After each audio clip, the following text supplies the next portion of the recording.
जेकर नाम हो ब्रूक, उ गेना के ध के देले हुक आ ओकरा बाद बॉलर के करेजा करे लगला धूक धूक। भोजपुरी की इसी तरह की फनी कमेंट्री को लोग इस समय पर आईपीएल में सबसे ज्यादा पसंद कर रहे हैं। और हम आपको बता दें दोस्तों, जब से आईपीएल में भोजपुरी भाषा को जोड़ा गया है तब से यूपी और बिहार के अंदर आईपीएल को देखने वालों की संख्या बहुत ज्यादा बढ़ गई है। जी हाँ, आप कह सकते हैं कि यूपी और बिहार में आईपीएल देखने वाले लोगों की संख्या दुगुनी हो गई है। जब से भोजपुरी भाषा को भी आईपीएल के अंदर जोड़ दिया गया है कमेंट्री करने के लिए, तब से यूपी बिहार के जो गाँव देहात के लोग थे वो भी आईपीएल देखना पसंद कर रहे हैं। और इसमें सही बताया तो दोस्तों काफी ज्यादा मजा भी आता है अपनी भाषा के अंदर आईपीएल को देखना।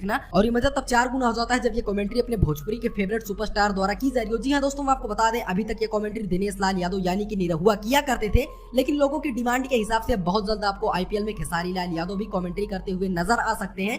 यहाँ पर खेसारी लाल यादव के साथ में पवन सिंह भी नजर आ सकते हैं। तो चांसेस बहुत ज्यादा बढ़ जाते हैं कि खेसारी लाल यादव पवन सिंह से पहले जाएंगे आईपीएल में कमेंट्री करने के लिए।